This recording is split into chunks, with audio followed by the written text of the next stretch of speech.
Electric field intensity on axis of uniformly charged ring. हमारे पास एक ring है uniformly charged, या बोल सकते हैं हम हमारे पास एक सर्कुलर लूप है वायर का बना हुआ, जिसकी नेग्लिजिबल थिकनेस है, रेडियस ए है, इसका सेंटर ओ है।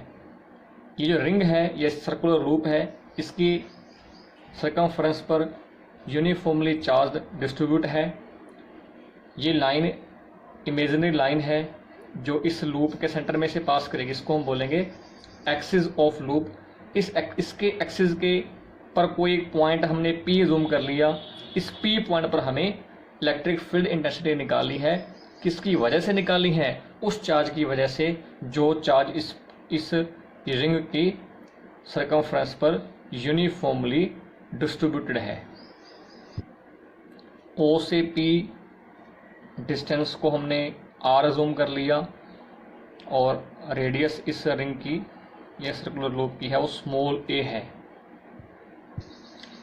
इस रिंग को प्लेन ऑफ पेपर के परिपेंडिकुलर होल्ड किया गया है। जिस प्रकार बच्चों ये एक रिंग है, इसके सर्कमफ्रेंस पर चार्ज यूनिफॉर्मली डिस्ट्रीब्यूटेड है, इसको मैंने इस प्रकार इस प्लेन ऑफ पेपर के परिपेंडिकुलर होल्ड कर रखा है और इसको शो करने के लिए मैंने ये डायग्राम का यूज़ किया हुआ है। अब हम एक स्मॉल एलिमेंट अजूम करते हैं जिसको हमने ए बी नाम दिया। मान लीजिए यहाँ पर इसके सर्कमफ्रेंस पर एक स्मॉल एलिमेंट ए बी है। इस एलिमेंट की लेंथ मैंने मान ली डीएल मान ली। इस स्मॉल एलिमेंट की जो लेंथ है उसको हमने मान लिया डीएल। और बच्चों ऐसे बहुत सारे एलिमेंट्स हैं जिनसे मिलकर ये पूरी रिंग बनी हुई है, या फिर हम ऐसे बोल सकते हैं ये जो सर्कुलर रिंग है, ये रिंग ऐसे डीएल, बहुत सारे डीएल लेंथ के बहुत सारे एलिमेंट से मिलकर बनी है। अगर हम ऐसे सभी डीएल एलिमेंट्स को आपस में ऐड कर दें, ये डीएल एलिमेंट है, डीएल एलिमेंट, सभी डीएल एलिमेंट्स को अगर हम ऐड कर दें तो हमें इस पूरी रिंग का सर्कमफ्रेंस मिलेगा, या फिर ऐसे बोल सकते हैं इन सभी डीएल एलिमेंट्स को ऐड करने से हमें पूरी रिंग मिलेगी। तो हमने कोई एक स्मॉल डीएल एलिमेंट मान लिया, एक स्मॉल एलिमेंट ए बी मान लिया जिसकी लेंथ कितनी है? डीएल है। अब इस लेंथ पर हम चार्ज निकालेंगे बच्चों। हम जानते हैं जो क्यू चार्ज है इस पूरी रिंग के सर्कमफ्रेंस 2πa पर यूनिफॉर्मली डिस्ट्रीब्यूटेड है। इसका मीनिंग 2πa जो लेंथ है इस पर कितना चार्ज डिस्ट्रीब्यूटेड है? वो क्यू चार्ज है। अगर लेंथ 1 यूनिट होगी तो चार्ज कितना डिस्ट्रीब्यूटेड होगा? क्यू अपॉन में 2πa। और अगर लेंथ होगी हमारे पास डीएल तो चार्ज कितना होगा? वो आएगा क्यू अपॉन 2πa मल्टीप्लाई के अंदर डीएल। ये जो चार्ज है बच्चों, ये चार्ज है स्मॉल एलिमेंट पर, इसको हम बोल देंगे चार्ज ऑन स्मॉल एलिमेंट, जिसकी एलिमेंट की लेंथ कितनी है? डीएल है। इस चार्ज को हमने जूम कर लिया डी क्यू और इसकी वैल्यू आ गई क्यू अपॉन में 2πa डीएल। क्योंकि बच्चों चार्ज पूरी रिंग पर यूनिफॉर्म डिस्ट्रीब्यूटेड है, तो 2πa लेंथ पर अगर चार्ज क्यू है तो डीएल एलिमेंट जो है उसकी लेंथ पर तो चार्ज इतना आ जाएगा। अब इस स्मॉल एलिमेंट डीएल की वजह से हम पहले इस P पॉइंट पर इलेक्ट्रिक फील्ड इंटेंसिटी निकाल देंगे, फिर सभी स्मॉल एलिमेंट्स के फील्ड को हम ऐड कर देंगे। स्टार्टिंग के अंदर हम क्या करेंगे बच्चों, इसका प्रोसीजर रहेगा कि हमने माना कि रिंग जो है बहुत सारे स्मॉल डीएल एलिमेंट से मिलकर बनी है और किसी एक डीएल एलिमेंट की वजह से हम क्या करेंगे, इस P पॉइंट पर इलेक्ट्रिक फील्ड इंटेंसिटी निकालें। फिर सभी डीएल एलिमेंट्स की इलेक्ट्रिक फील्ड इंटेंसिटी को हम अलजेब्रिकली ऐड कर देंगे। तो यहाँ अगर क्यू चार्ज, ये चार्ज है स्मॉल डी क्यू चार्ज इस डीएल एलिमेंट पर है, इसकी वजह से P पॉइंट पर जो फील्ड आएगा वो इस डायरेक्शन के अंदर आएगा। ये डायरेक्शन है, इसको मैंने नाम दे दिया DE। जो DE है वो इलेक्ट्रिक फील्ड इंटेंसिटी का मैग्नीट्यूड है या डायरेक्शन है एरो के और अलोंग, जो इस स्मॉल डीएल एलिमेंट पर चार्ज DQ है उसकी वजह से इस P पॉइंट पर है। इसको हमने एंगल थीटा बोल दिया। तो ये भी बच्चों एंगल थीटा होगा, ये आपस में वर्टिकली अपोजिट एंगल होंगे। अब हम निकाल लेंगे electric field intensity due to small element A B at point P point पर स्मॉल एलिमेंट ए बी जिसकी लेंथ डीएल है उसकी वजह से इलेक्ट्रिक फील्ड इंटेंसिटी का जो मैग्नीट्यूड है वो कितना आएगा हम निकाल लेंगे। फॉर्मूला हम जानते हैं 1/4πε0। चार्ज डी क्यू है उस एलिमेंट पर और डिस्टेंस होगी बच्चों इस पॉइंट से, इसको आप सी, इस पॉइंट को आप सी नाम दे दो और इस सी से पी तक डिस्टेंस हो, इसको बोल दें सी पी स्क्वेयर। और सी पी हम यहाँ से निकाल सकते हैं बच्चों, क्योंकि ये एक राइट एंगल ट्रायंगल बन गई C O P. Triangle C O P एक राइट एंगल ट्रायंगल है और सी पी इस ट्रायंगल का हाइपोटेनस है, वहाँ से आप सी पी की वैल्यू निकाल सकते हैं।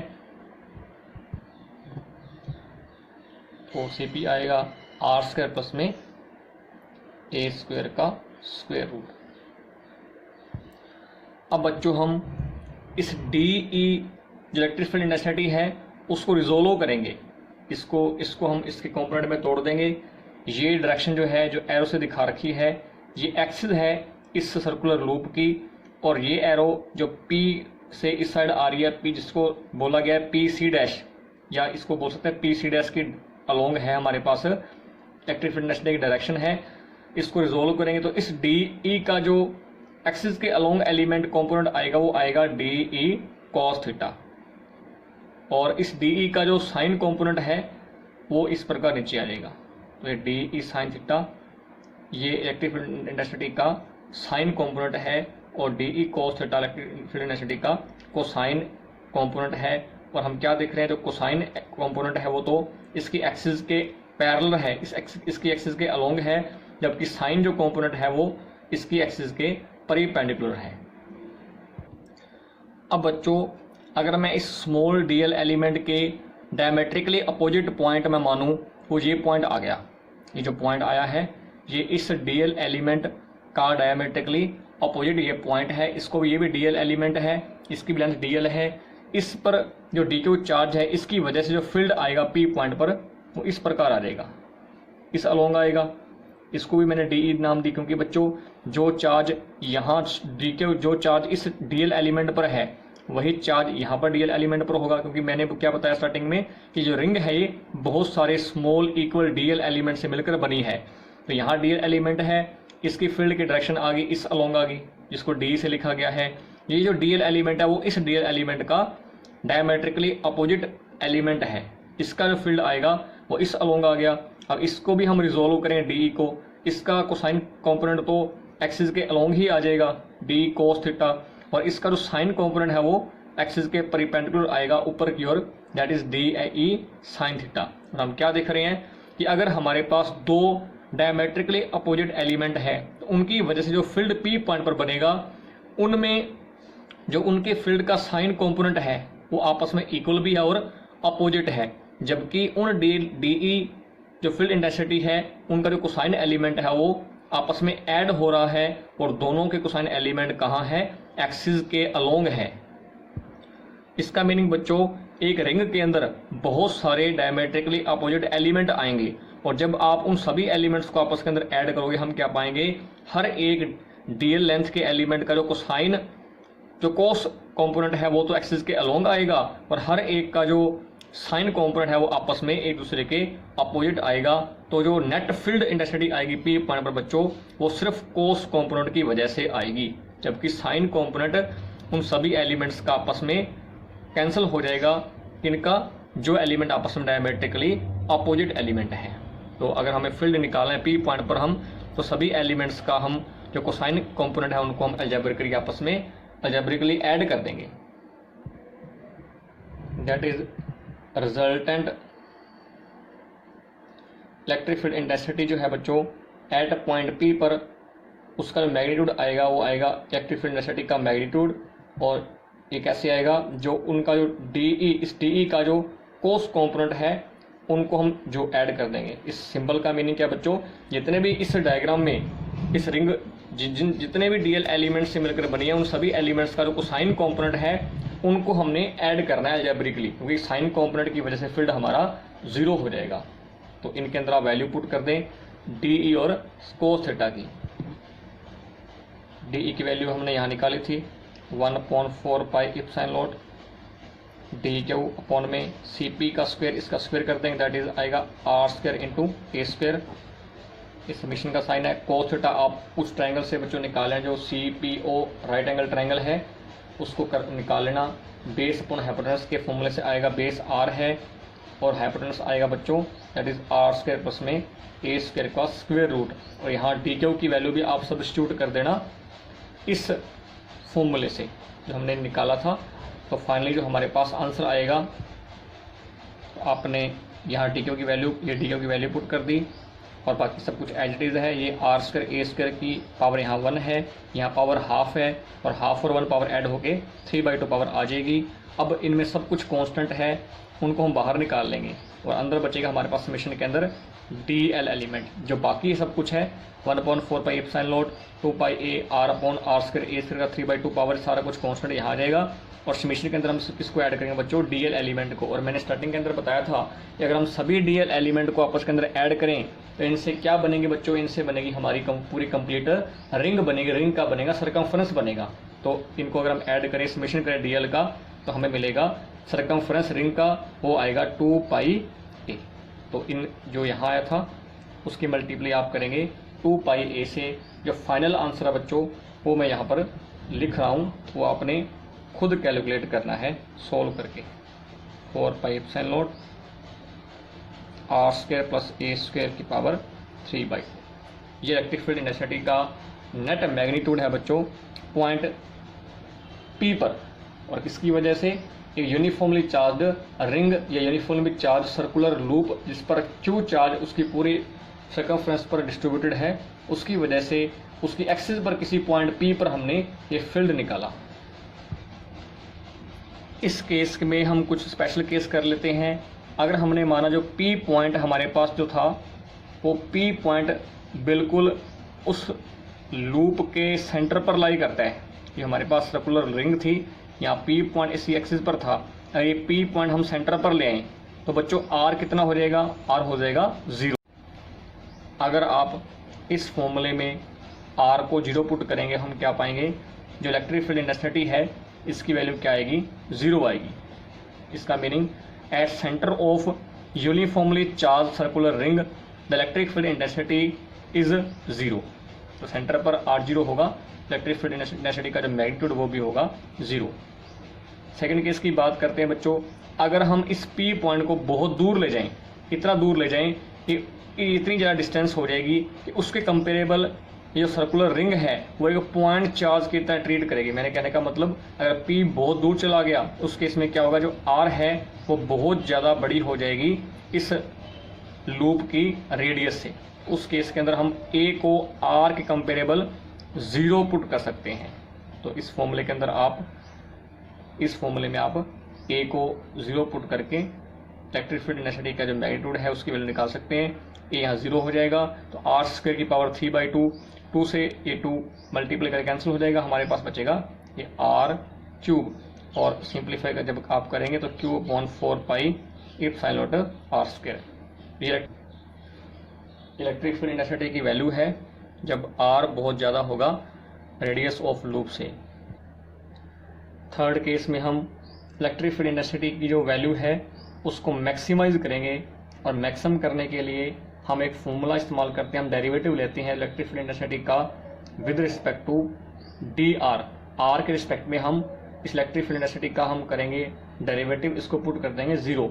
ये तरीका है बच्चों इस ई को मैक्सिमाइज करने का। ऐसा आप +2 मैथ जब करोगे तो एप्लीकेशन ऑफ डेरिवेटिव जब करोगे वहाँ आपको सिखाया जाएगा कि ऐसा क्यों किया गया है। तो जब आप इस इलेक्ट्रिक फील्ड इंटेंसिटी का जो हमने मैग्नीट्यूड निकाला है इस पूरे को का डेरिवेटिव करोगे विद रिस्पेक्ट टू आर, तो हमारे और बराबर पुट करोगे इसको 0 के, तो हमारे पास जो रिजल्ट आएगा वो मैं डायरेक्ट नहीं लिख रहा हूँ, बुक में सोल्व कर रखा है, वो आप वहाँ से देख लेंगे। अगर फिर भी कोई दिक्कत आए तो मैं नेक्स्ट लेक्चर के अंदर मैं आपको एक करवा दूंगा। तो वो आंसर आएगा R = +-A/√2। इसका मीनिंग बच्चों ये सर्कुलर रिंग है, ये रेडियस है इसकी लूप की, ये सेंटर है, ये पॉइंट P है, ये डिस्टेंस R है। अगर हम चाहते हैं इस P पॉइंट पर इस रिंग की वजह से फील्ड हमारा मैक्सिमम आए तो R और A के बीच में ये रिलेशन होना चाहिए। प्लस और माइनस का मीनिंग क्या है कि अगर P पॉइंट इस रिंग के राइट साइड के अंदर है तो हम इस डिस्टेंस को प्लस ले लेंगे, अगर P यहाँ होगा लेफ्ट साइड में तो इसको हमने माइनस ले लिया। तो मैक्सिमम इलेक्ट्रिक फील्ड होने के लिए R और A में ये रिलेशन होगा। ग्राफिकल रिप्रेजेंटेशन भी यहाँ पर दिखा रखा है। वाई एक्सिस पर इलेक्ट्रिक फील्ड का मैग्नीट्यूड है, एक्स एक्सिस पर डिस्टेंस है। इस ए पर, इस पॉइंट ओ पर आर कितना है बच्चों, इस पॉइंट ओ पर आर 0 है, और अगर आर 0 होगा हमने क्या पाया, इलेक्ट्रिक फील्ड की वैल्यू क्या आएगी, 0 आएगी। और जैसे जैसे आर बढ़ेगी वैसे वैसे क्या होगा, इलेक्ट्रिक फील्ड की वैल्यू बढ़ती चली जाएगी। और जब r equal to a upon √2 हो जाएगा उस केस में ई क्या हो जाएगा, मैक्सिमम। तो इस प्रकार बच्चों ये ग्राफ बनेगा। यहाँ पर आके आर मैक्सिमम हो गया, यहाँ पर आर कितना है बच्चों, आर है ए अपॉन में √2। इसके बाद अगर आप आर को और बढ़ाओगे, आर को बढ़ाते बढ़ाते अगर आप जब इन्फिनिटी को अप्रोच करोगे तो हम क्या पाएंगे, इलेक्ट्रिक फील्ड की वैल्यू ग्रेजुअली कम होती चली जाती है, और इन्फिनिटी पर आर की वैल्यू, ई की वैल्यू क्या हो जाएगी, 0 हो जाएगी। इस प्रकार फिर ये आप ग्राफ यहाँ प्लॉट कर सकते हैं। उसी प्रकार अदर साइड के अंदर हो जाएगा इस प्रकार। तो ये वेरिएशन दिखा रखा बच्चों डिस्टेंस के साथ इलेक्ट्रिक फील्ड इंटेंसिटी के मैग्नीट्यूड का।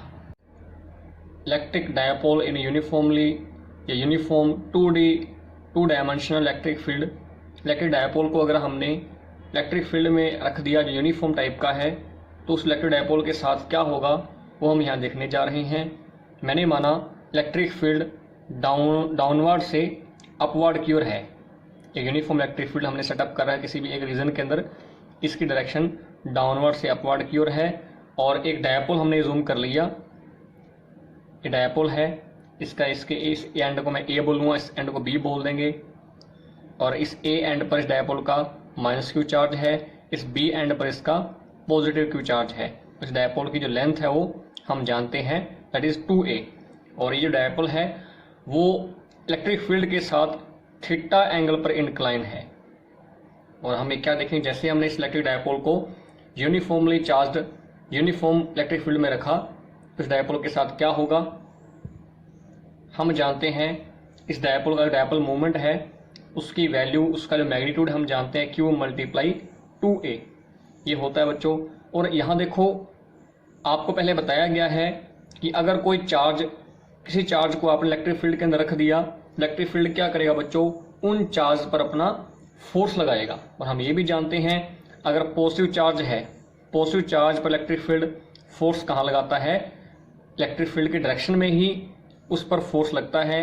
और अगर नेगेटिव q चार्ज है, इस पर फोर्स कहाँ लगेगा, इलेक्ट्रिक फील्ड की अपोजिट डायरेक्शन में। ये पहले आपको बताया गया है बच्चों। अब यहाँ +q की बात करते हैं। इस +q को जब हमने इस डायपोल को इलेक्ट्रिक फील्ड में रखा, इस +q चार्ज पर इलेक्ट्रिक फील्ड फोर्स कहाँ लगाएगा, इलेक्ट्रिक फील्ड अपनी डायरेक्शन में फोर्स लगा देगा। इस एरो के लॉन्ग इस इलेक्ट्रिक फील्ड इस पर इस +q चार्ज पर फोर्स लगाएगा। वहीं दूसरी ओर इस -q चार्ज पर इलेक्ट्रिक फील्ड फोर्स कहाँ लगाएगा, अपोजिट टू इट्स डायरेक्शन। तो इनके हम वैल्यू निकाल लेते हैं बच्चों। फोर्स ऑन चार्ज q जिसको a पॉइंट पर रखा गया है, और फोर्स F का फॉर्मूला हम जानते हैं बच्चों, F बराबर QE होता है। तो इस ये जो फोर्स +q चार्ज पर है, इलेक्ट्रिक फील्ड लगा रहा है, उसकी वैल्यू आएगी QE। तो उसकी डायरेक्शन कहाँ आएगी बच्चों, वो आएगी along the direction of electric field.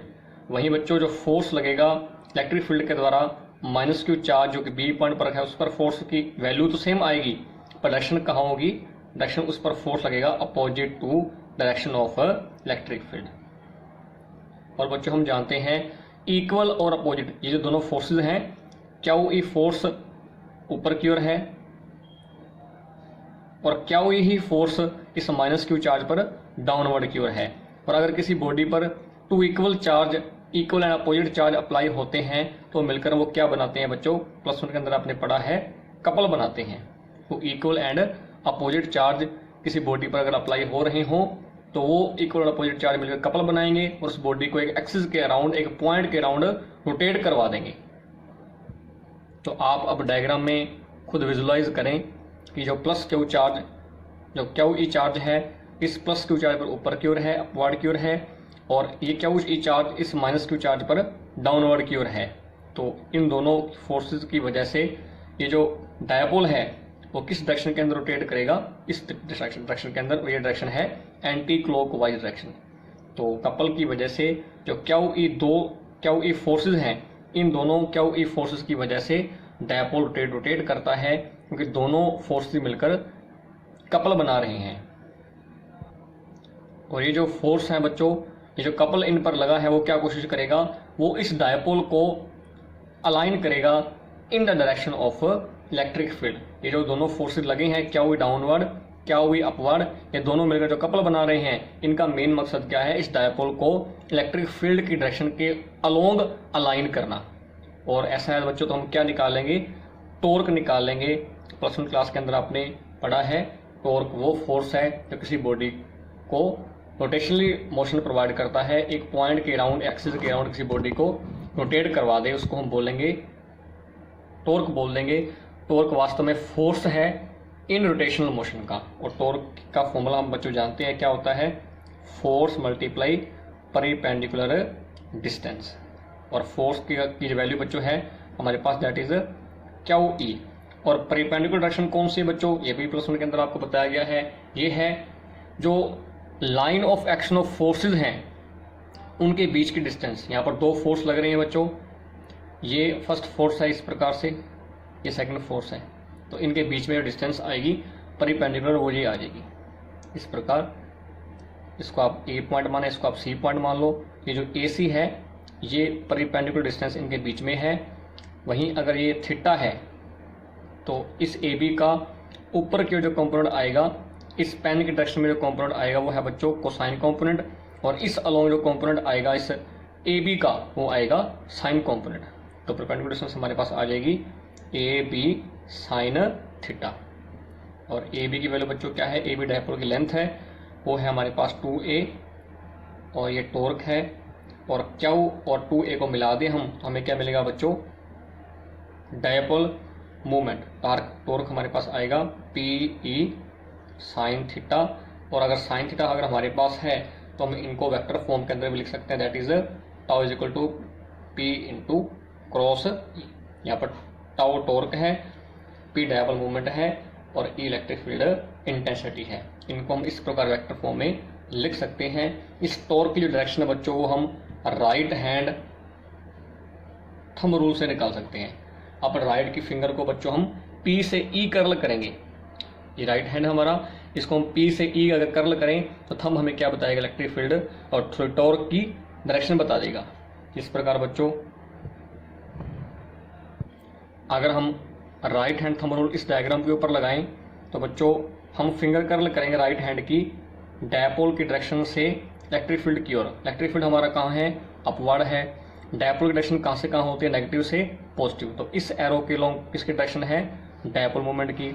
और इलेक्ट्रिक फील्ड कहाँ है, अपवर्ड। तो राइट हैंड की फिंगर को हम इस पी से ई की ओर कर्ल करेंगे तो थंब हमारा कहाँ आएगा, थंब आएगा अपवर्ड डायरेक्शन में। तो जो अपवर्ड डायरेक्शन है वो आएगी टॉर्क की डायरेक्शन। इस प्रकार हम टॉर्क की डायरेक्शन निकाल सकते हैं राइट हैंड थंब रूल से। कुछ स्पेशल केस के बच्चों यहाँ हम बात करते हैं।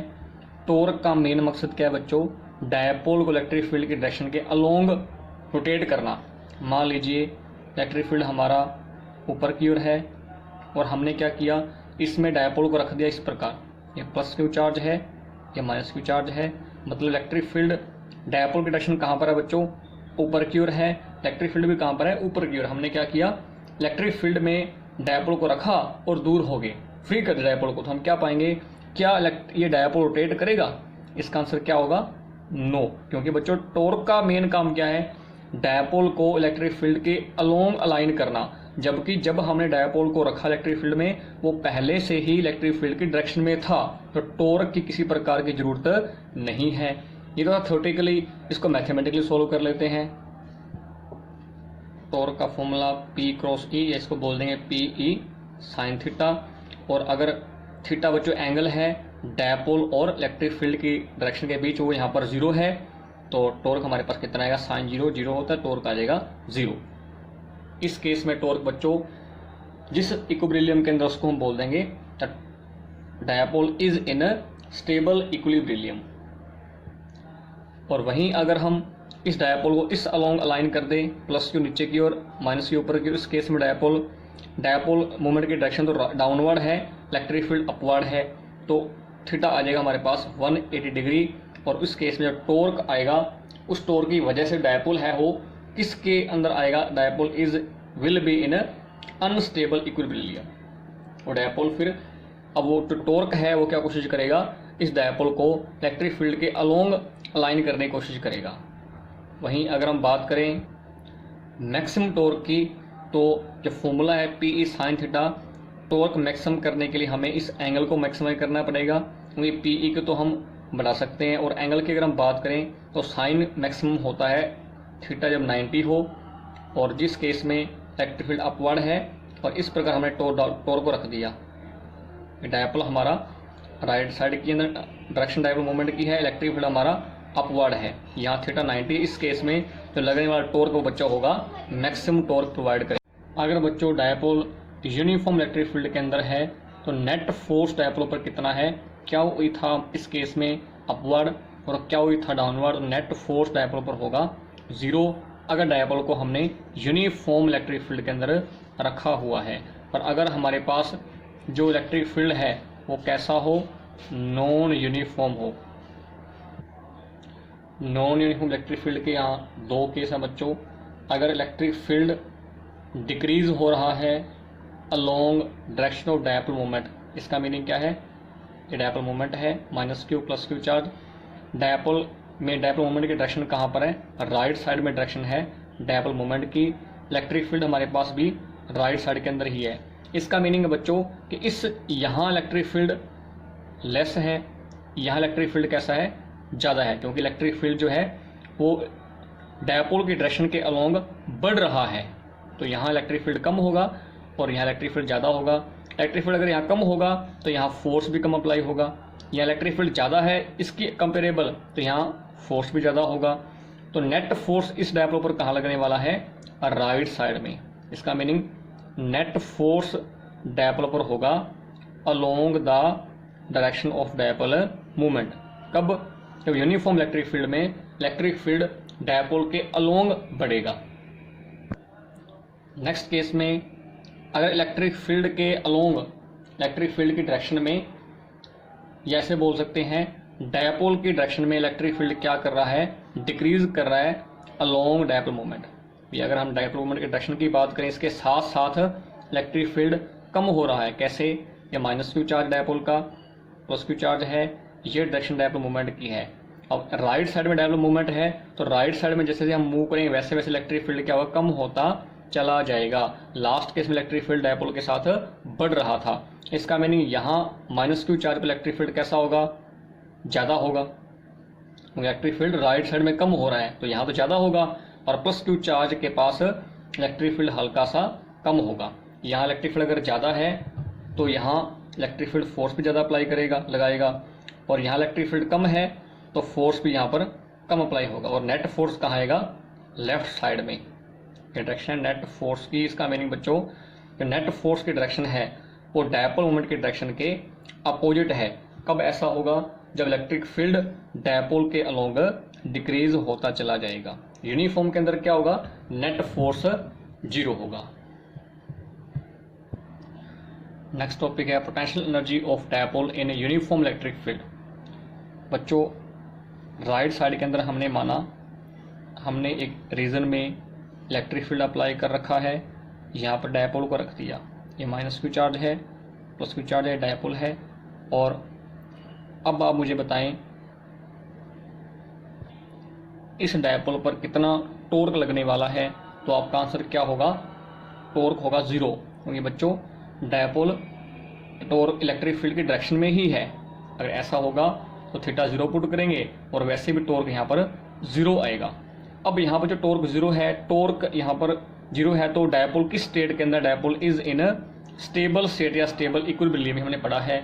जैसे हमने क्या किया, मान लीजिए पेन है, ये डायपोल की तरह है, ये -q चार्ज है, ये +q चार्ज है, और राइट साइड के अंदर डायरेक्शन किसकी है, इलेक्ट्रिक फील्ड की। इस केस में इस पेन पर, इस डायपोल पर इलेक्ट्रिक फील्ड की वजह से टॉर्क कितना है, 0 है, वो स्टेबल है। जैसे मैंने थोड़ा वर्क किया, इसको हल्का सा रोटेट किया और छोड़ दिया, मैं क्या पाऊंगा, टॉर्क दोबारा से इस डायपोल को कहाँ लाइन कर देगा, इलेक्ट्रिक फील्ड की ओर। मैंने दोबारा से कोशिश की, दोबारा मैंने वर्क किया, इस डायपोल को रोटेट करवाने की कोशिश की। जैसे रोटेट करवा के मैं यहाँ तक ले आया, कुछ एंगल में रोटेट किया और छोड़ दिया, मैं क्या पाऊंगा, छोड़ने के बाद तुरंत बाद इस पर टॉर्क अप्लाई होगा और टॉर्क दोबारा से इसको फील्ड के अलोंग अलाइन कर देगा।